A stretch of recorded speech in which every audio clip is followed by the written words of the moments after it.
দেখে শুনে পথ চলতে পারেন না? তাড়াহুড়ো ছিলাম তো, খেয়াল করতে পারিনি, প্লিজ। সরি বললে সবকিছু সমাধান হয়ে যায় না, বুঝছেন? ব্যবহার তো খারাপ একটা মানুষ হতে পারে। আই ক্যান নট ইমাজিন কিন্তু একটা মেয়েকে ধাক্কা দিলেন, তার সব শপিং এ ফেলে দিছেন। আপনার মধ্যে কি মিনিমাম ওই যে ওইটা পারিছে এক্স্যাক্টলি ওইটা নাই না? প্রথমত আপনি মেয়ে, থাপড়া একদম এখানে সোজা করে দিতাম। ধাক্কা আমি একা দিচ্ছি, আপনিও তো ধাক্কা দিচ্ছেন। তাড়াহুড়া ছিলাম, ধাক্কা একটা লেগে গেছে, এই জন্য আমি আপনাকে সরি বলছি। আপনি তো অবশ্যই ব্যবহার করুন। আপনার মধ্যে কোনো মানে আপনার ওটা সিনি দেখে আমি অবাক হয়ে যাচ্ছি। ফাউল কোথাকার।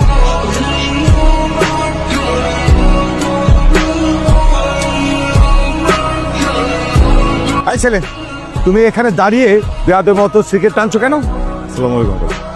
ওয়ালাইকুম আসসালাম। আঙ্কেল, আমি যদি ভুল না করি, ছোটবেলা থেকে শুনে এসেছি সিগারেট টেনে টেনে খাওয়ার জিনিস। এটা বেয়াদবের মতো করে খাওয়া যায় নাকি? সরি, এটা তো আমি জানতাম না। চায়ের দোকানে তো আঙ্কেল চা সিগারেটই খাবো, তাই না? তোমার কথাবার্তা তো বেয়াদবের মতো। একজন শিক্ষকের সামনে দাঁড়িয়ে কিভাবে আচরণ করতে হয় সেটা কি তোমার বাবা মা শেখায় নাই? না আঙ্কেল, শিখায়নি। আমি জানতামই না যে আপনি শিক্ষক। আপনি কোনো একটা কাজ করেন আঙ্কেল, গলায় একটা প্ল্যাকার্ড লাগায় ঘুরবেন, আমি একজন শিক্ষক। সংবিধানে আছে নাকি যে টিচিং প্রফেশনে কারোর সঙ্গে সিগারেট জ্বালানো যাবে না? আমি তোমার বাবাকে জানাচ্ছি। মানে মানে তোমরা যে ফ্ল্যাটে থাকো তার উপরে আমি থাকি। থাকো, আমি তো তোমার নামে তোমার বাবার কাছে অবশ্যই কমপ্লেন করবো। সরি আঙ্কেল, সরি, খুবই সরি। ভুলবশত একটা ভুল করে ফেলছি, ভুলে যাওয়া যায় না।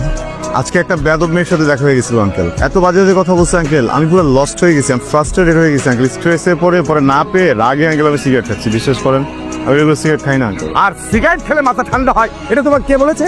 বন্ধুরা।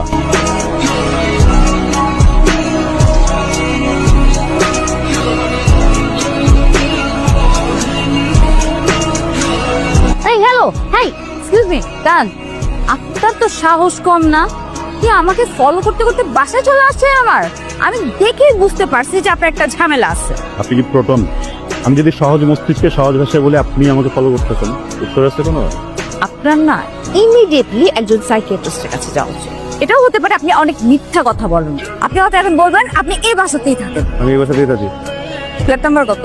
ফোন নাম্বার জিজ্ঞেস করলেন না, পছন্দের রং জিজ্ঞেস করলেন না, পছন্দের খাবার জিজ্ঞেস করলেন না, সোজা ফ্ল্যাট নাম্বার।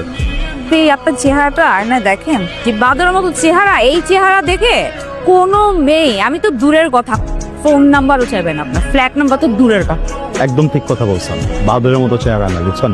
হঠাৎ করেই কোনো কারণ ছাড়া পিছন থেকে একটা মেয়ে আমাকে ডাক দিল, কারণ ছাড়াই কথা বলা শুরু করলো। অকারণে এত কিছু ঘটায় ফেললো কেন জানেন? কারণ সে কারণ ছাড়াই আমাকে পছন্দ করে। ভালো থাকবে।